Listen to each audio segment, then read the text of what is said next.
Hey there, it's Amanda Guarnieri here from the Résumé RX.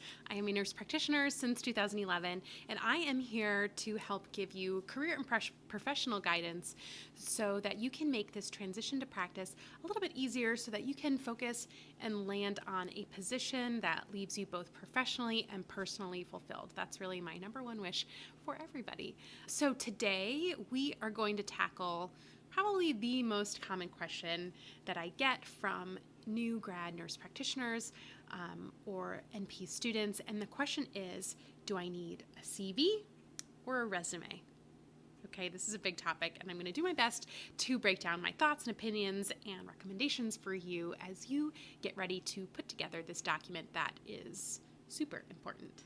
Okay, so the first thing that I'm going to say is that many people, including myself, use the terms resume and CV interchangeably.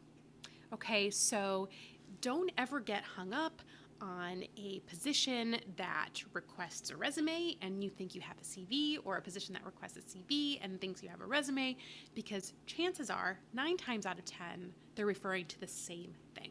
Okay, so if you are preparing for a clinical career, meaning like a career where you're going to be seeing patients, chances are your documents of a CV and a resume are going to be pretty similar.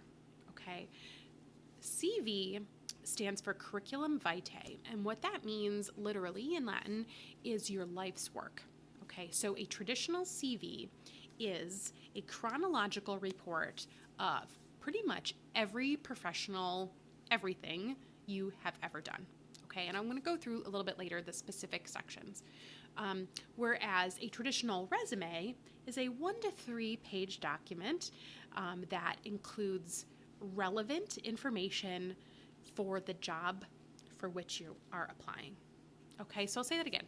A CV can be many, many, many pages long and is a chronological, almost biography of you professionally listed out, whereas a resume is 1 to 3 pages highlighting the relevant parts of your professional career that are applicable to the direction that you're going in next. The majority of people who are taking a traditional path of a career as a nurse, going to nurse practitioner school, graduating, and planning a clinical career, a career seeing patients in a clinic or in a hospital, whatever, that is someone who needs what I would call a resume, okay, versus someone who perhaps has a long-standing history of an academic career. So maybe this is a faculty member who is planning to move into a research career or applying to clinical instructor positions or doing something a little bit more academic.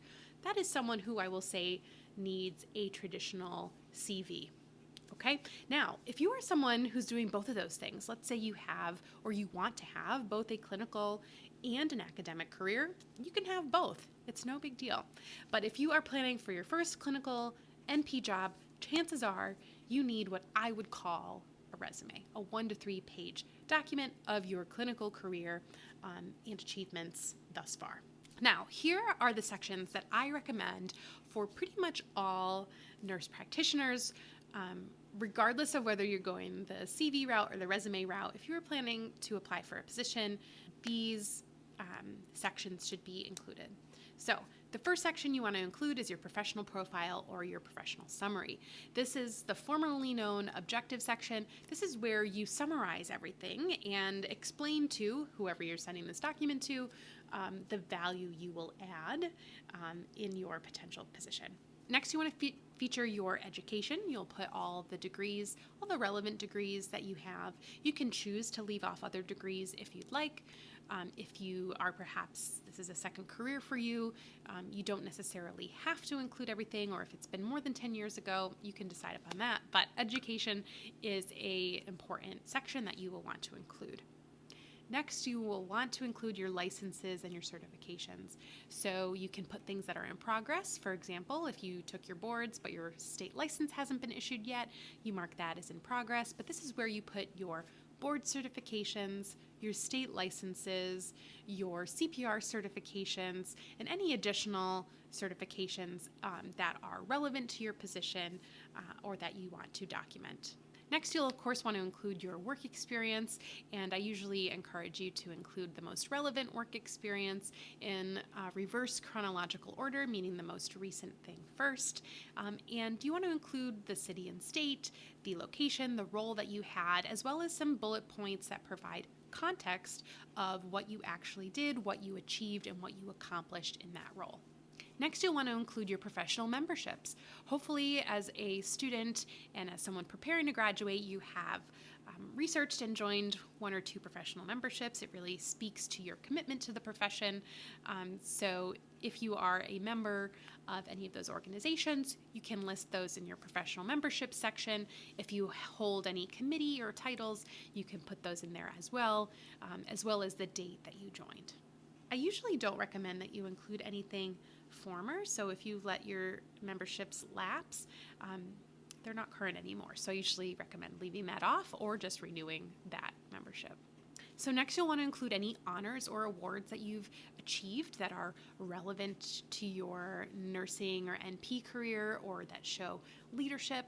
These are other things that attest to your character and are a good thing to include if you have them. If you've done any clinical research or have any publications or poster presentations that performed well, you can include a select publications section. This is also a nice way to show that you are committed to your career and that you are committed to research and evidence-based practice.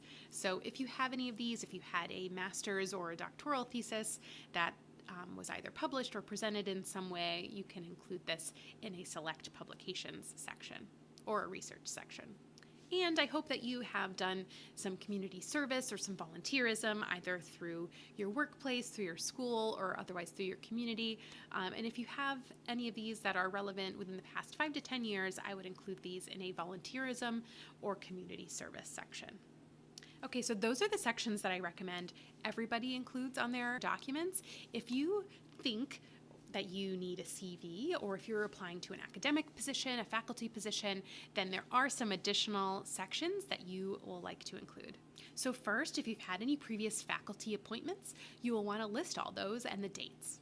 If you've submitted any abstracts or had additional publications, then you will want to list those in the appropriate sections. If you've attended any symposia or have done any large presentations, you will want to include those. If you've presented at any conferences, you will want to include the topics and the dates of those presentations as well. And don't forget about any national or international meetings, any work that you did in advocacy for the profession, any board memberships, and any additional committees, either through your employer, through the university or college that you worked in, or anything else that serves the healthcare community at large. As you can see, a CV can easily turn into multiple pages. Personally, I had the honor and privilege of writing the CV for my former advisor in nurse practitioner school, and she is an accomplished clinical professional. She owns her own clinical practice and an accomplished faculty member at an Ivy League school. She's a tenured professor, lots of accomplishments, and her CV was 13 pages long. Okay, so this is the main difference when I think about a CV versus a resume. Someone who's had a prolific academic career, such as her, she has a 13-page CV. But would she use that CV to apply for a job that's strictly clinical? No, she wouldn't. She would trim it down to a 2 to 3 page highlight reel of her career and focus more on the clinical things. So the point here is you want to make sure that your documents are relevant and focused on the position that you're applying to. If it's a clinical position, have a document that highlights your clinical career, whereas if it's an academic position, then you'll likely be wanting to submit that CV or that life's work of everything that you've done professionally. Did you enjoy this video? I hope so, and if you did, I'd love if you could share it with a nurse practitioner friend, classmate, or colleague so that together we can make this somewhat overwhelming process a little bit easier for all NPs. And I'll leave a link down below, but don't forget to visit my website, theresumérx.com. I have some resources there specifically for you as a nurse practitioner. And if you are writing your own resume or CV, you are in luck because my templates really make this a whole lot easier. I have resume and CV templates that come together in a bundle that have all these sections already formatted for you. So all you have to do is add in your specific information. So if you are someone who knows you've got the info, but you just needed to be prompted and put it in the right place, then my resume templates may be exactly what you're looking for. So there'll be a link down below, or you can go to theresumérx.com and you will find those easily. So until next time, I am always rooting for you, and I will see you again soon.